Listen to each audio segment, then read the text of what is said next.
박사님들과 함께 하도록 하겠습니다. 인사 나눠볼게요. 안녕하세요. 자, 오늘도 재미있는 실험 준비가 되어 있나요? 네, 첫 번째 실험실에서는 여러분들이 궁금해하시는 레이저에 대해서 준비가 되어 있습니다. 아, 레이저요? 그 레이저라고 하면은 왜 수업 시간에 선생님들이 굉장히 중요한 거 이렇게 찝을 때 막 가리키는 그런 거.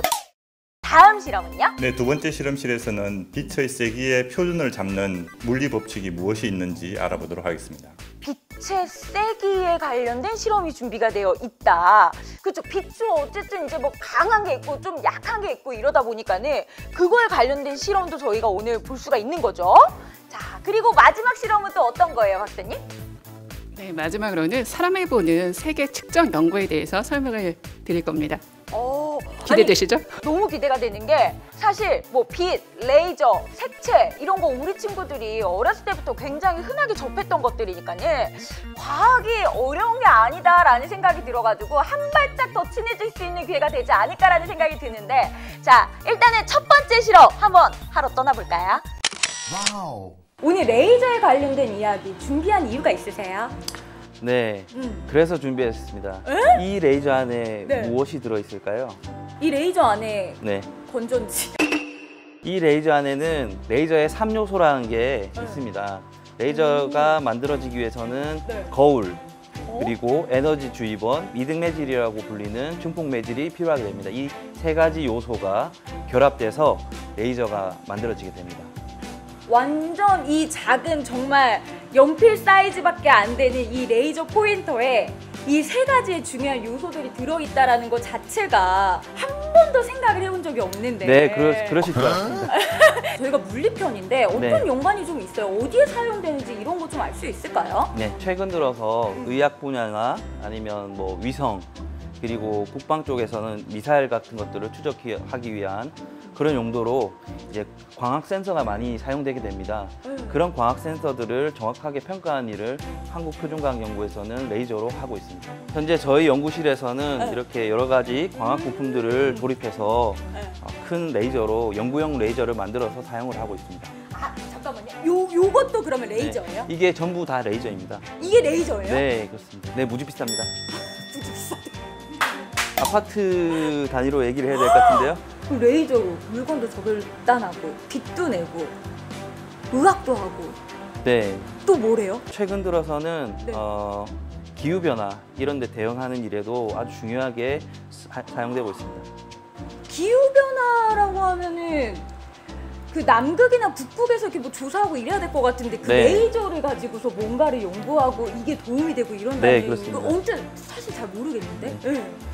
최근 유럽과 같은 선진국에서는 위성에 지구를 관측할 수 있는 그런 센서가 탑재된 위성을 올리기로 지금 프로젝트가 진행 중에 있습니다. 이유는 태양의 반사광의 변화량을 측정해서 기후변화가 얼마나 가속화되고 있는지를 살펴보려고 하는 것인데, 이런 센서들이나 분광기를 정확하게 평가하기 위해서 레이저도 같이 함께 위성에 올라가게 됩니다. 와, 야, 진짜 우리가 단순히 그냥 한 줄기의 빛이라고 생각했던 이 레이저가 이 세상을 바꾸는 빗줄기가 되고 있는 거네요. 네, 그렇습니다. 지구 관측용 위성이나 아니면 달 탐사에 올라갈 위성에도 센서들이 올라가기 때문에 그런 센서들을 저희가 잘 평가를 하기 위해서는 아주 성능이 좋은 레이저들이 많이 개발이 돼야 되고, 이런 것들이 결국에는 우리 일상생활과 산업군에 전부 다 이제 전달이 되기 때문에 레이저 기술은 아주 중요한 최첨단 기술이라고 말할 수가 있습니다.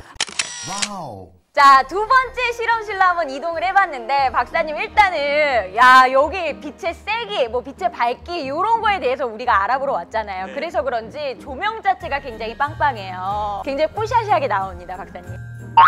이 실험이 왜 중요한 거예요? 일상생활에 보면 빛의 세기나 밝기를 측정해서 숫자로 나타낼 일이 많잖아요. 예를 들어서 뭐 카메라로 모델의 사진을 찍을 때에도 조명을 설치하고 조명의 세기를 조절할 수도 있고, 또 밖에 자외선에 피부가 타지 않게 바를 때에도 지금 자외선의 세기가 얼마인지를 알아야 되고 일사량도 알아야 되고, 자동차의 램프도 얼마나 밝은지를 숫자로 측정해야 자동차 검사도 할 수 있고.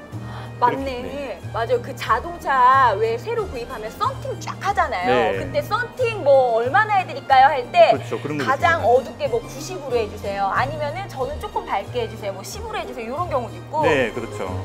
그리고 저는 언제 중요한지 아세요, 박사님? 그 어플이 있는데 핸드폰 네. 어플 카메라 찍을 때 네. 밝기를 100으로 하면은 네네. 거의 일본인 인형처럼 나와요. 그러면은 지금 이 장비가 아주 큰 역할을 하고 있는 것 같은데 어떤 걸로 좀 구성이 되어 있는 거예요? 네, 이 장비는 이제 크게 세 부분으로 구성되어 있습니다. 네. 오른쪽에 보시는 검은색 장비가 흑채라고 하는 건데요. 빛의 세기의 표준을 잡아주는 표준 광원입니다. 구멍 안쪽을 보시면 지금 빛이 나고 있죠. 네. 그 빛이 나는 곳이 원래는 까매서 아무것도 보이지 않는 동굴과 같이 되어 있습니다. 그래서 흑채라고. 그다음 왼쪽에 보시면 이제 밝게 빛나는 백열 전구가 있죠. 네. 저 백열 전구가 실제로 산업체나 연구계에서 사용을 하는 표준 전구라고 하는 것입니다. 이 표준 전구는 빛의 세기를 파장에 따라서 측정하는 모든 장비는 저 표준 전구를 가지고 눈금을 매겨줘야 합니다. 그러니까 이 표준 전구가 사실상 네. 표준을 잡아주는 역할을 하게 되죠. 레일 위에는 저 크게 여러 장비들이 있죠. 저 장비들은 전체를 합해서 분광 복사계라고 하는데요. 네.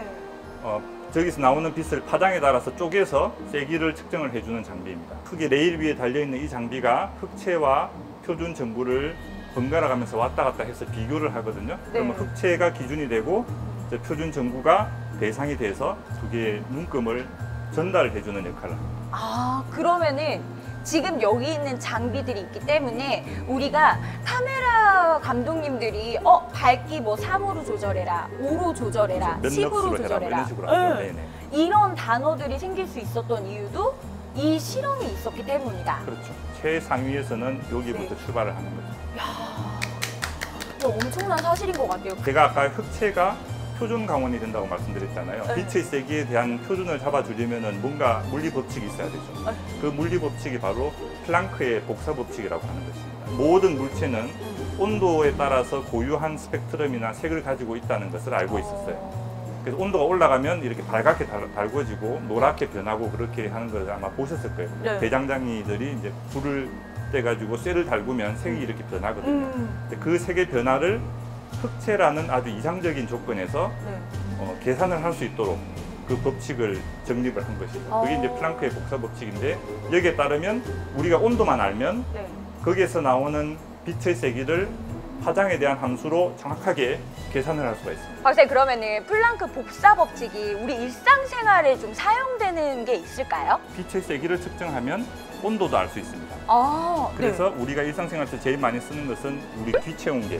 요즘 많이 쓰잖아요. 이 피부에 체온 측정할 때 쓰는 거. 네네. 그게 적외선 센서거든요. 흑채거든요. 까맣게 보이잖아요. 이 동굴이 되면 흑채가 돼요. 그럼 여기서 나오는 적외선을 측정하는 거예요. 요 전체에서. 코로나 시국 때문에 사실 이 체온계 같은 거 정말 집에 없는 사람들이 없잖아요. 그렇죠. 이거를 맨날 겨드랑이, 뭐 코, 귀 이렇게 하는 이유가 다 그냥 온도를 잰다고 생각했는데 내 몸에 있는 빛을 측정할 줄이야. 그렇죠. 빛을 측정하는 거죠. 어머. 와우. 박사님, 컬러 자체가 실험을 할 수 있는 대상이 된다는 것도 생각을 해본 적도 없지만 물이랑 연관이 있다는 거는 전혀 생각을 해본 적이 없어요. 무슨 미술 시간에나 사실 컬러에 대한 궁금증이나 뭔가 연구를 해봤지. 어떤 실험이 준비돼 있어요? 오늘 해볼 실험은 네. 컬러 어피어런스 매칭 실험인데요. 네. 지금 이 오른쪽에 있는 이 컬러하고 네? 더 유사해 보이는 컬러를 이쪽 화면에서 찾아주시면 좋을 것 같아요. 저는 이거랑 가장 비슷한 거는 이거 아닌가? 이거 같은데? 윤쌤이 되게 박사님. 좋으신데요? 맞아요? 제가 정답을 한번 보여드릴게요. 네. 정답은? 지금 배경색을 바꾸게 되면 네. 딱 보실 수가 있죠. 그래서 요것과 같은 색은 이제 왼쪽. 이거 맞아요? 아니, 박사님, 왜 아까 전에 다르게 느껴진 거예요? 왜 헷갈려 했던 거예요? 그러니까 사람이 보는 색이 주변 색에 따라서 달라 보일 수가 있거든요. 그래서 이 실험은 아까처럼 주변 색을 다르게 설정을 해놓고 거기서 유사해 보이는 색을 찾은 다음에 그에 따라서 배경색에 따라서 색이 어떻게 달라 보이는지를 측정하는 그런 실험이에요. 근데 이런 게 왜 중요하고 일상생활 어디에 좀 실험이 되는 건지 궁금해요. 그러니까 저희가 이렇게 컬러를 측정하는 이유는 우리가 디스플레이상에서 컬러를 재현을 해야 되는데 네. 어떻게 보는지를 알아야 정확하게 재현을 할 수 있잖아요. 네. 그래서 이런 연구는 컬러 표준화와 관련돼서 수행하는 연구. 그러니까 우리가 TV 같은 거나 노트북 색상 같은 걸 구현하기 위해서 사실 이 컬러를 수치상으로 나타내는데 굉장히 중요한 역할을 하는 거예요? 맞습니다. 야, 그럼 혹시 또 다른 실험 준비된 거 있어요? 저쪽에 또 준비 하나 더 되어 있는데요. 네. 한번 가볼까요? 와우. 아니, 이번 실험은 또 어떤 거예요, 요거는? 요거는 네. 이렇게 서로 밝기가 다른 조명 환경에서 네. 색이 어떻게 달라 보이지에 대한 HDR 컬러 어피어런스 매칭 실험입니다. 그러니까 아까 전에는 그 주변의 색상에 따라서 달라졌다면 요거는 밝기에 따라서, 그러면은 여기에 있는 색깔과 가장 유사한 걸 제가 찾아보면 되는 거네요? 정답은 네. 오른쪽 지금 두 번째 줄, 그리고 위에서부터 네 번째 줄에 있는 요 시료이거든요. 딱 보시면 전혀 달라 보이시죠? 이거는 사람이 색을 볼 때도 조명의 밝기에 따라 색을 다르게 보게 됩니다. 그리고 지금같이 두 개의 조명, 서로 밝기가 다른 두 개의 조명이 함께 있을 때 사람이 보는 색의 변화가 있을 수가 있거든요. 그래서 이 실험을 통해서 이러한 그 조명 환경에서 사람이 색을 어떻게 보는지를 측정할 수가 있어요. 우선 이와 같이 컬러 매칭을 하신 다음에 네. 저희가 색값 측정을 해서 그 차이를 정확하게 측정할 수가 있습니다. 이런 실험이 우리 일상생활에 어떻게 지금 사용이 되고 왜 중요한 거예요? 이 실험은 지금 HDR 디스플레이하고 관련이 있습니다. 그러니까 HDR 디스플레이라고 하는 것은 아주 어두운 부분과 밝은 부분을 함께 한 화면에 담아낼 수가 있는데요. 네. 사람은 아주 어두울 때, 그러니까 별빛이 막 희미할 때, 네. 또 그리고 아주 밝을 때, 태양광이 막 쨍쨍 내려질 때도 사물을 볼 수가 있거든요. 그때 색을 보는 그 시간이 좀 달라지게 됩니다.